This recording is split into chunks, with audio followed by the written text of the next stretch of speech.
Hey, if your Keurig turns on but isn't pumping water, or it just makes noise without brewing, yeah, that's frustrating. The good news is, this is usually fixable at home.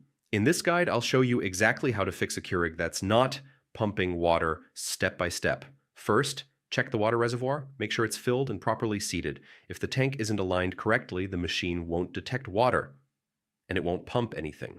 Also, rinse the tank and make sure the bottom valve isn't stuck. Sometimes mineral buildup blocks it. Next, let's reset the machine. Turn it off, unplug it from the wall, and leave it unplugged for about 5 minutes. This clears minor internal errors and kind of like rebooting a device.